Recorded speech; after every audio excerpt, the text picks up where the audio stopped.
I'm sorry, wait. Otherwise, I wasn't. I'm going to call the September 25th meeting of the Lake Quinsigamond Commission to order. Thank you all for coming. The world is ruled by those who show up. Okay. We're going to do I guess we'll first do the approval of the meeting minutes. Make a motion, Mr. Chair, that we approve the minutes as written. Second. All those in favor? Aye. Opposed? Okay, so voted. And review and approval of bills and expenses. Yeah, we have the Solitude Herbicide Treatment Program bill. It's for $22,200.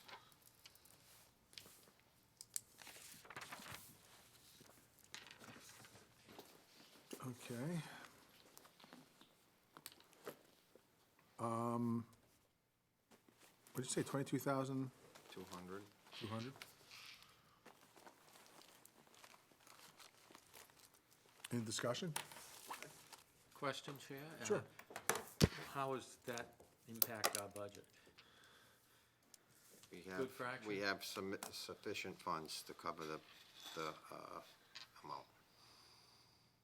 Okay, that's, All right, Can I just say that we got 20,000 from town meeting too, so that goes towards that, okay.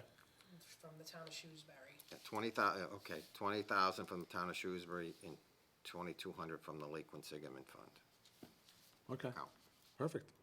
That's good. yeah.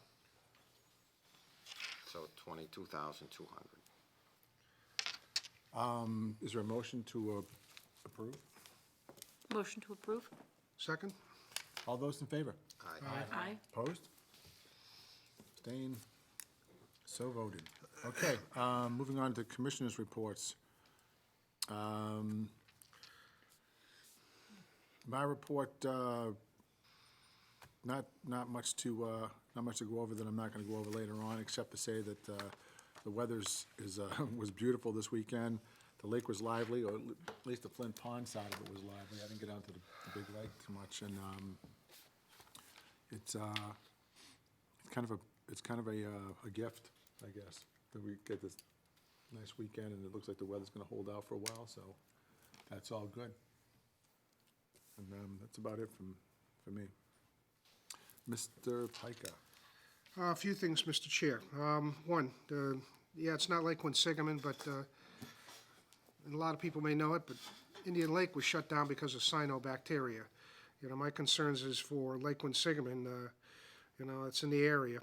Number two, in that regard, I'm, you know, for those people who watch these meetings, either live or recorded, as a residential abutter of Lake Quinsigamond and as a residential abutter for the Half Moon Cove, I'm gonna say, Mr. Chair, that there was, like with the Newton Pond people, there was a serious, dramatic, even at present, growth of about half the Half Moon Cove with Eurasian milfoil weeds right to the surface, all over the place. People are commenting to me about it, Mr. Chair. They want something done. They have, you know, they have a lot of concerns that some deep water pond weed should not take away from a vast number of recreational sporting interest in terms of the use of the Half Moon Cove. I've heard some people, I don't want people to be civilly disobedient, but they're saying, gee, why should we pay as many taxes as we do if we can't use the lake, you know, relative to an increased tax rate. People might take, you know, treatment in their own hands. I urge this commission, come next year, to include the Half Moon Cove in terms of a treatment of weeds, because sincerely, about half the cove has got Eurasian milfoil that are right to the surface. They're mature right now. Fortunately or unfortunately, if you still have a boat in the water, you can go in there and see exactly what I mean. And I'm getting these reports from abutters, not just my own observation, but people who have been swimming and diving in the water and say it's getting choked out with Eurasian milfoil. So it's a serious concern. I'm saying it out loud. I want, people to understand that I want to advocate for treatment for such, because fishing, paddleboarding, skiing, cruising, kayaking, all of that goes on in Half Moon Cove, and it's getting choked out, like the Newton Pond folks. And I don't blame them for articulating the concerns here, but I feel as one, I have to advocate that something's got to be done next season for that. Okay, moving on then. On a positive note, we had the boat parade. The Woodies were there. It took place the afternoon after one of those hurricanes went by, and it might have a little impact on participation. But just the same, it was a great event. I'm glad it happened. I understand the Dragon Boat races went on, sponsored by the Worcester Telegram Gazette and some other entities, and that went pretty well. The Eagle's Nest, I got to tell you, it's been abandoned. Over the last 3 years, there's been a pair of eagle that nested 3 times and had 3 hatchings.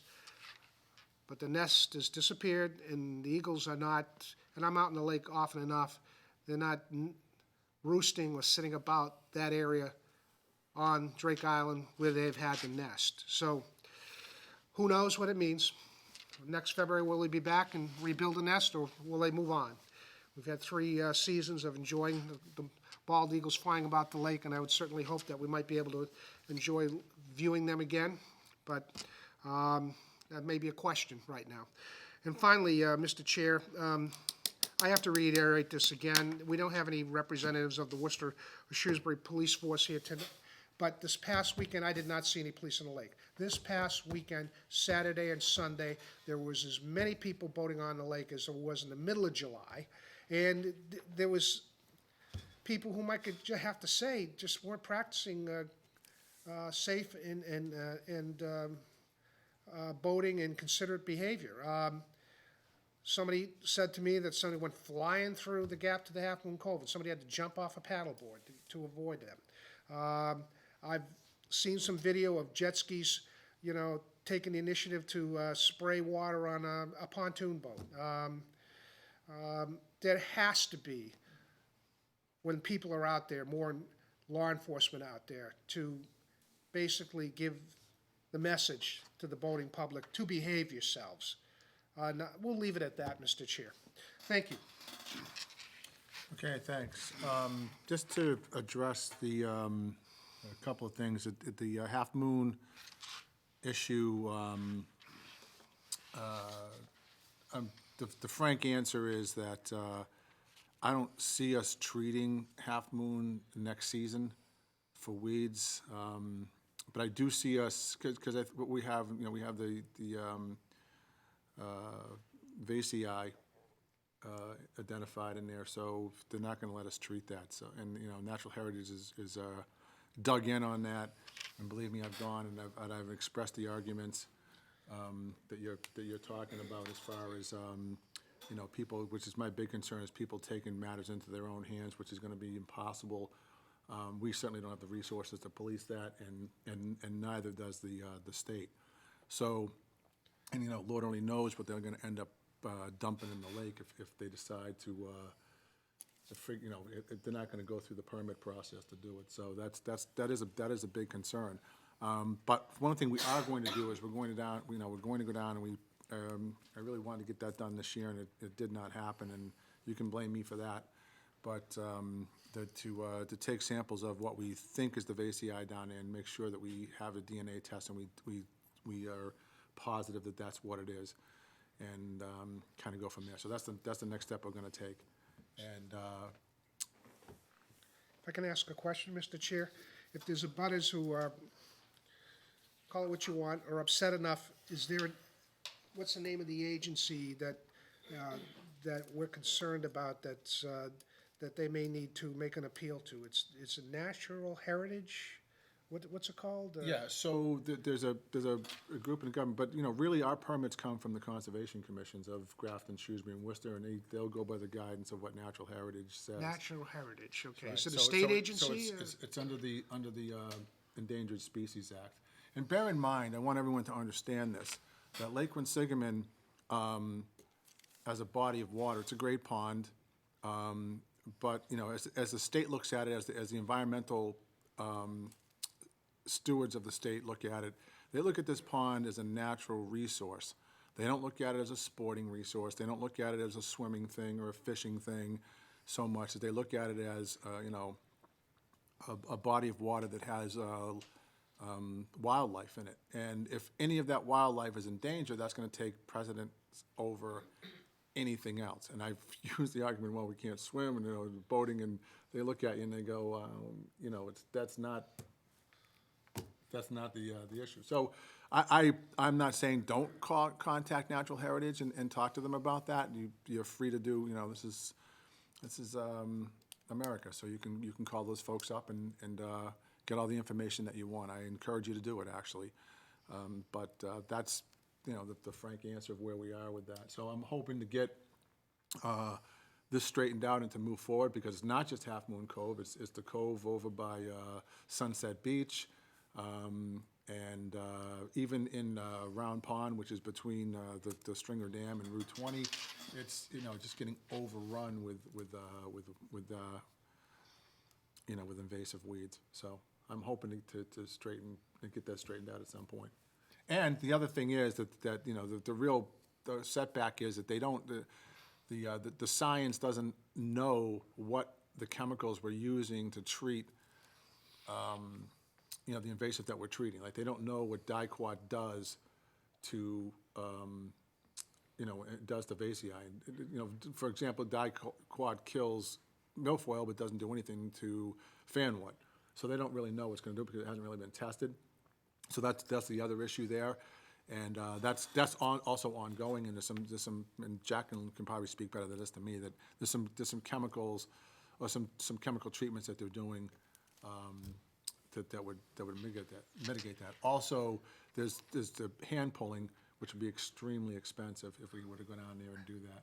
So you know, there's ways to get around it, but we'd have to make those kind of decisions. Peter, can I make a comment on this? Sure. It's the Massachusetts Natural Heritage and Endangered Species Program. Yes. At Mass Fish and Wildlife. Yes. And what Peter has said is their concern are the endangered species and the protected species in Massachusetts. It's federally funded, so it's been in existence for many, many years. They don't have to worry on the state budget. Their major program is each year putting together the map for Massachusetts on the endangered species and protecting them. That is basically their charter. Okay, thank you. Any other questions about that? Comments? Another comment? Sure. On a separate subject, to Mike. Since Michael mentioned at this meeting that there's been an observation of the eagles have left the nest, does that in any sense mean we have just, this is a question, opened up that island to all sorts of people using it now? Because when the eagles were there, we were not supposed to be on the island. As it stands, right, the island's still posted no trespassing. And it's gonna stay that way, because we, you know, I guess hope isn't a strategy, but I don't know how to get a strategy with an eagle. We can't talk to him and say, you know, come on back. But I'm looking at Lake Quinsigamond, and if I'm an eagle, there's a lot of fish. It's a great hunting ground. No one bothers them. Actually, they're revered if they can feel that. And so I'm confident they'll probably be coming back. But if they don't, they move to another place, we'll look at that. But for right now, it's posted and So it'll remain posted. it'll remain forever. posted until we, you know, further notice, I guess. Thank you. From a safety standpoint, you know, this is probably a good goal to get over the off-season here, is to kind of get in with law enforcement. And you know, we're running up against, you know, resource issues on the law enforcement side, and, you know, people that are qualified to qualified on the boat. I shouldn't say qualified for the boat, but qualified on the boat, and that's a distinction you have as an officer. You have to be qualified to go on that, to run that boat. You know, Worcester's starting to kick in. Yeah, we absolutely need more law enforcement on the lake, especially the weekends, especially the busy parts of time. And I would also encourage everyone to write their representatives also about getting a, because I don't think any of this is going to stop. The police are not going to be able to correct this. I don't care if you put 100 police officers out there, and again, be careful what you wish for, because they won't only be pulling over jet skiers. But, it's really an issue of that I truly believe that these people do not know what they're doing. And, that's an issue of not having any type of formal certificate or license to drive a boat and learn how to do it. I mean, we had that with automobiles. We're extremely, in my opinion, I'm not trying to, it's just a knock on wood thing, but, we're extremely fortunate that nothing really bad or major thing has happened. And the closest thing I've heard of was this past week or so ago when a paddleboarder literally had to jump off her board to get away from a jet skier, who didn't even stop and turn around and say, I'm sorry, or anything like that. He just bolted out of the cove. So it is a dangerous situation. It's going to remain dangerous as long as these people are out there doing stuff. If we try to ban a jet ski, I don't believe it's going to be a big deterrent in the long run. Give you an example of that. On Oak Island, it's becoming a jet ski haven over there. I'm not understanding how that's happening. These guys are out there, they're drinking on the island, they're cooking on the island, they're swimming at the beach. All of that is posted. All of that is posted on there, and more than one sign in Spanish as well as English. So there's no excuse why these guys are out there doing this. And this is a party. But, they're out there with jet skis and all that. So, however, they went out and got a boat because they got in trouble for towing tubers on a jet ski. So they went out and bought a boat. So banning a jet ski, now we have a person that doesn't know what they're doing driving a boat. So banning the actual machine I don't think it's going to be effective. I think we need to go and deal at the user level and make sure that these people, and everyone, not just them, but everyone that has sufficient skills and knowledge to drive these vessels on the lake safely. So that's where I would come down on that. And I would plead that we get more law enforcement on the lake and more shifts on the lake too. So that's something that we'll definitely work on. All right. Sean's not here. Captain Steele's not here. They must have known we were going to talk about this. Mr. Polito. The Shrewsbury Conservation Commission still working on two properties that abut the lake. I think one may have been turned over or a letter sent to the DEP, and the other one, the person did attend a meeting and is looking to rectify anything that they've done. So we're working with them on that. And would you know a date for the drawdown? I don't have an official date yet. I'll get one this week, but I can say this from a guesstimate standpoint. It's going to be as close to the 31st of it's going to be as close to the 1st of November as we can get it. So as soon as David can get down there after the 1st, that's my plan. I said pull the plug. That's it. Okay, thank you very much for the Concom stuff. Mr. Vacant isn't here. Amanda. So I have very little to report, but I wanted to say that I had attended the Quinsigamond Day and did the boat parade, and Mr. Pica was gracious enough to allow me to ride his boat for the parade. And I had... Judge, right? What? You were judging? I was judging, yes, and it was a difficult contest because there were 3 great boats. And so it was valuable for me because it gave me an opportunity to see the Worcester side and the Shrewsbury side of the lake and put them both into context with respect to our charge as conservation commissioners and how we view the lake, how we view water properties, and to see the contrast between the 2 sides of the lake and the history of the lake. So I found that very valuable, and I appreciate the lovely tour that Mr. Pica gave me. All right, That's it. great. Which side did you like better? I don't want to put you on the spot. You're on camera, don't worry about it. So there were some very nice properties on the Shrewsbury side. And there are some very protected areas here, there, and on the Worcester side. Okay, That's what I'll say. awesome. Someday, we can go out and we'll go on the south, and you can see some of the, because it's still, you know, we're fortunate with Lake Quinsigamond because there's still a lot of nature.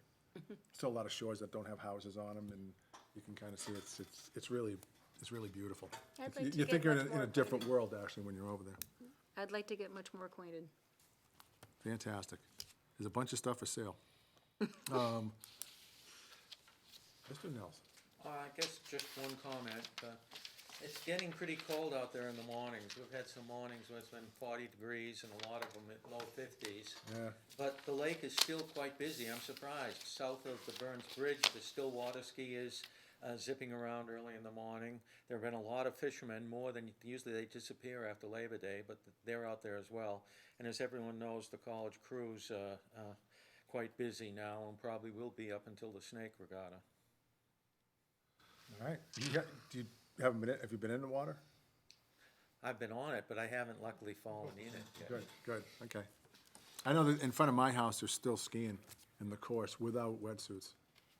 So the water hasn't, Gotten cold. the heat hasn't, It's it hasn't all come out yet. It comes out though, because I can In see in the morning. September, the air is cold, the water's warm. Right. So when you fall in the water, you feel good. All right. Well, you can see it coming out. You must see this early in the morning. You can see the heat coming out of it. Yeah, Oh, I've been out there Yeah. this month with 3 feet or 4 feet of fog on the water Yeah. with other scullers, so all you can see is their heads cutting through the top of the fog. Okay. That sounds not safe. Cool. All right, moving on. So update on the lake management plan. So this week, and I apologize, I was on vacation for 2 weeks, so, but the contract for ESS to do both the reporting that we need to do and the weed map at Hovey Pond and Newton Pond has been executed, so we're moving forward with that. And I expect that they're gonna go out there and get the field work done within the next week or so. So that's good. We should have some type of deliverable in November, the November meeting. Yes, sir. Did we receive the check from Newton Pond? Or No, because I went to, and Angela, you may be able to help me with this. I talked to Justin, I said, did they just write a check to the Lake Quinsigamond Commission? Is that what they? Yes. Okay, because that was the. So we have the money. We have not got it yet, but that was the question is, well, how do we give it to you? So, there's a rep from Newton Pond here, yes? Okay, so you guys can convey that for me, is just make it out to the Lake Quinsigamond Commission. But then send it to Parks and Rec, that way we'll get it, and it doesn't get. Okay, then, yeah, send it to Parks and Rec, okay, that's a good point, actually. Do you want one big check or a whole bunch of little checks? 'Cause I prefer one, I think we all prefer one big check, if that's possible. we'll have to figure that logistics out. Okay. That'd be better for our accounting. All at once, in small bills. So I'll talk to Bob. Okay. Have him get back to you. I'll follow up with an email too, just so, okay, thank you. And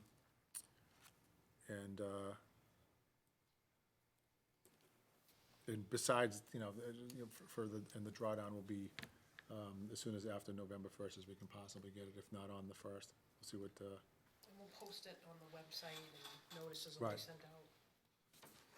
so, I'll find out within the next few days, what's going on there. Yes, sir? just to add to that, and the word drawdown triggered a thought in from an observation. And the lake is about 6 inches down from its usual level. My observation is in the last week and a half or so, and it's probably relative to the fact that the watershed area that goes into Lake Quinsigamond really hasn't taken on a lot of rain in the last month, and it's getting reflected in the level of the lake being down, say about 4 to 6 inches lower than it might typically be at this time of year. Just as an observation. I don't know if other people are noticing that, but it's where it's at the moment. Also, the grasses are all mature and on the surface, they're all over the place. Yeah, the tape grass, yeah. So that was it, Mr. Chair. The level of the lake is, seems to be down fairly significantly lower than usual at this time of the year. Like I said, maybe 4 or 6 inches lower than it might typically be. Okay, And typically in August and September, we have a lot of heavy thunderstorms and tropical storm type, showers. There just hasn't been that much, I think, in the last month or so. So that's it, Mr. Chair. all right, thank you. Moving right along, an update from Jacqueline Burmeister. Do I have to read the whole title? Huh?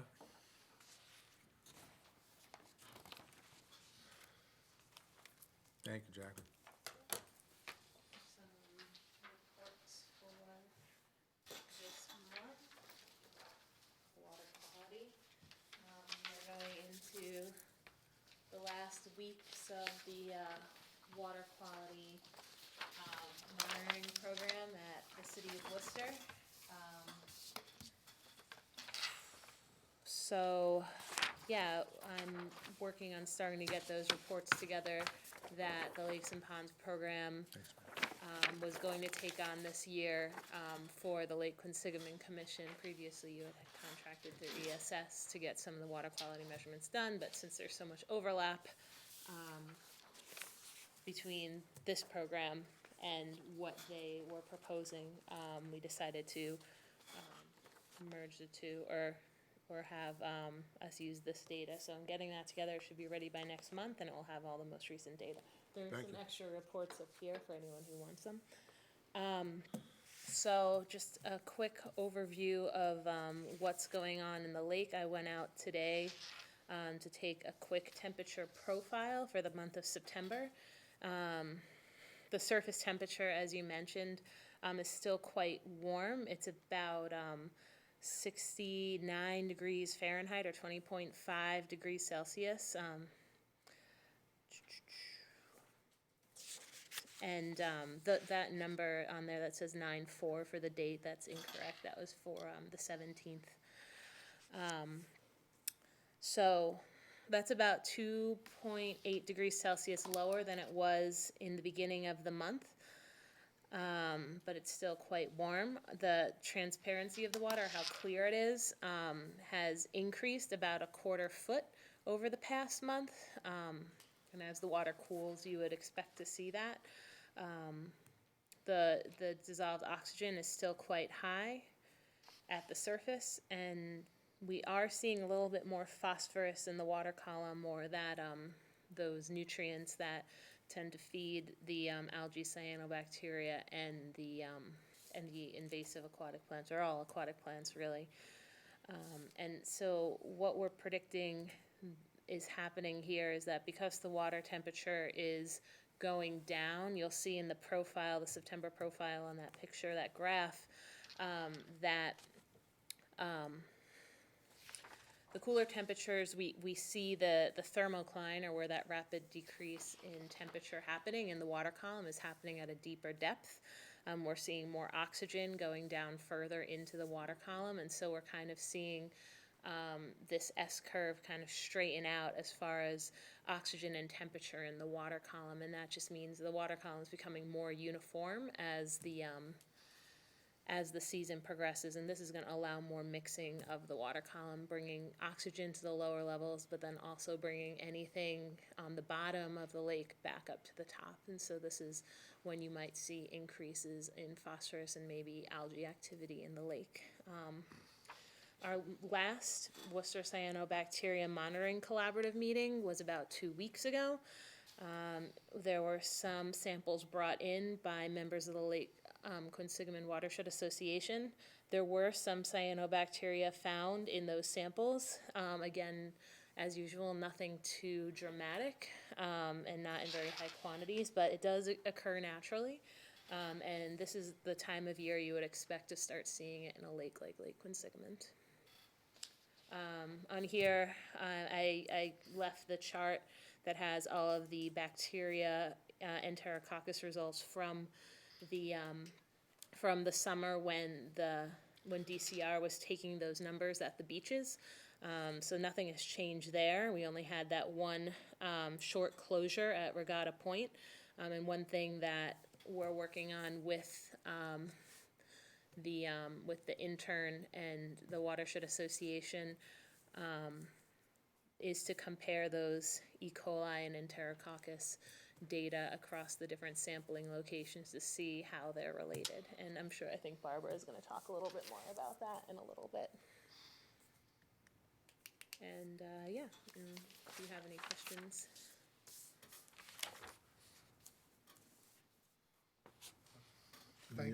Thank you very much for your efforts. Okay.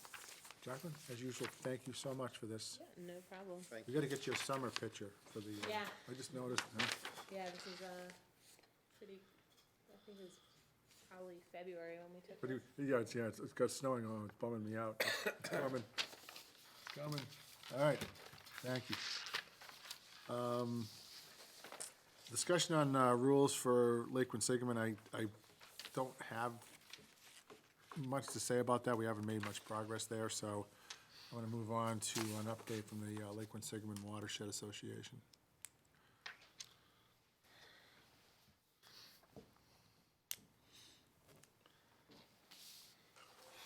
Hello, Barbara Kickham. I was a little late, so I don't know if you talked about the boat parade already, but we made about $800. I think we still have some expenses to get in, but some of the things that we needed were donated, so we probably made about that, and it was, memberships. So that's good.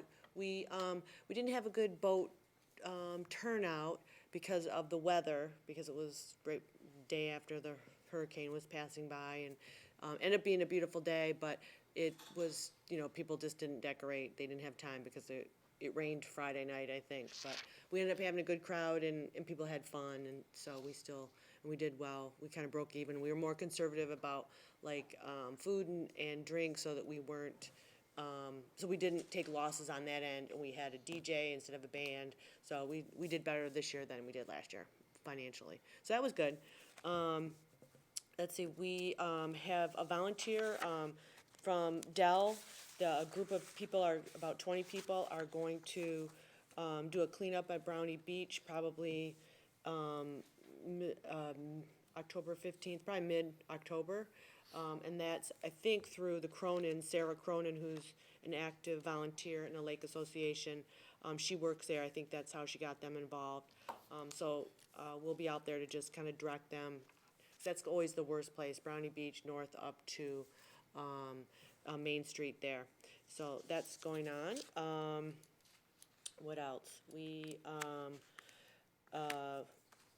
Okay, so we are continuing our bacteria monitoring. We'll probably have more of a report next month to present to you. In a general sense, I like to say that we're not seeing a lot of elevated bacteria at Tilley's Brook, which is near the former Buca de Beppo. We're not seeing a lot at Billings Brook. We are not seeing a lot at Lake Park. We see some elevated concentrations at the Belmont Street outfall, but that's to be expected considering the really large drainage area. You could have one person who throws their pet waste in or whatever. But we will be talking to the city about that. And we have seen some elevated concentrations using our E. coli at Regatta Point. But we do think that's related to the birds. It seemed to be more elevated late August and into September. May have been less activity, and not really sure what's going on there, but it is higher than the enterococci results that DCR is getting. We did have one sample that the duplicate was very, very poor, so we're throwing those results out that were a high result at Regatta Point. I don't think we can use that data that day. That was September 3rd, September 3rd, I think. So we'll get back to you more, and we'll kind of probably think about how we're going to expand. It was very inexpensive program. I mean, our intern spends like 2 hours a week. He just collects samples and drives to the Worcester lab. Worcester's been donating the laboratory services. So it's been, I think it's definitely been worthwhile. And we'd like to, get some more sample locations, if only to let people know that, we're doing this and that, they should be confident in swimming in the lake and that sort of thing, so. That's it. That's great. I'm glad that because it's really a collaboration between the watershed and the lakes and ponds and the commission, and it's, seems to be running on all 8 cylinders at this point, so, Yeah, we haven't sent you our bill yet, but like I said, it's been pretty yeah. inexpensive, so. I think it's been worthwhile, whatever Yeah. that may be, so I'm excited to do that. The elevated levels of, that you saw at Regatta, they weren't out of, they weren't, into the dangerous part of it, were they? They were above standards. They were above Yeah, standards? we saw some above Okay. standards at Regatta Point, when they weren't closing the beach. But we're not sure, like I said, one of the, on 2 of those days, the duplicate was questionable, so I'm not sure if I'll even keep those Okay. 2 days. There was another day that, was elevated, so, yeah, so it's an interesting comparison between, Yeah, it is. I don't have a lot to Are they say testing about on the that. same days, or they, we are sampling every Tuesday. yeah? But No, I when know we're you getting- guys, are you sampling at the same time at the DCR sample? Yeah, I understand. Want to, but then when we get the results back from them, they're occasionally the next day, or, Okay, So, but we're trying. close? yeah, we don't know when they go out necessarily, but they're Okay. close. Okay, But, you could have rain and it's a completely different yeah, well, situation. that's what I'm thinking, Right, so we need to get Yeah. the precipitation data and compare that. And so our intern is getting married in a week, 2 weeks or something, so Oh. we haven't, he's been very busy. good for him. Yep. All right, Anything else? you guys all set? Thank you so much. Yep. All right. Thank you. Set the date for the next meeting. I wanted to have it the night before Thanksgiving. I'm getting some pushback from, That's 2 months away. That's 2 2 months. months. this is October, I'm sorry, Did it's you meet September. I thought we Halloween? could set both nights. Yeah, both nights, because we had the other one set for the night before Halloween, right? So, there you go. I can handle that. Do you want to, So October 30th? is October 30th okay for everyone? The night before Halloween? All right? You, The night before, correct? right, costumes are optional. Okay, You gonna wear one? I have one on right now. Yeah, You've never really seen the real me. 1969 Paisley That's right. return. It's my laughing suit. So, and then November, we can set that, we'll talk about it again next, Well, do we want to set it now so that people? no, we can set it now, that's fine. learn the date? So we're gonna set that on, what's the 20th? November 20th? Yeah. So it's the Wednesday before Thanksgiving. So, Okay.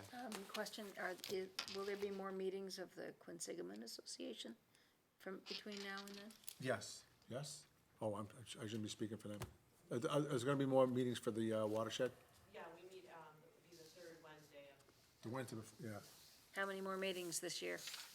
Probably not, December, January. So that means in November we'll have a meeting the same night, just so Yeah. everyone knows. Okay, then we'll change ours.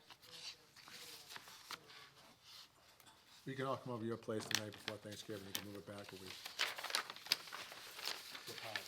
Okay, so, Roger's not here, so someone else is gonna have to make a motion to, Make a motion to adjourn. Second motion, Mr. Chair. any discussion? All those in favor? Aye. Aye. All those opposed? So voted. Thank you very much.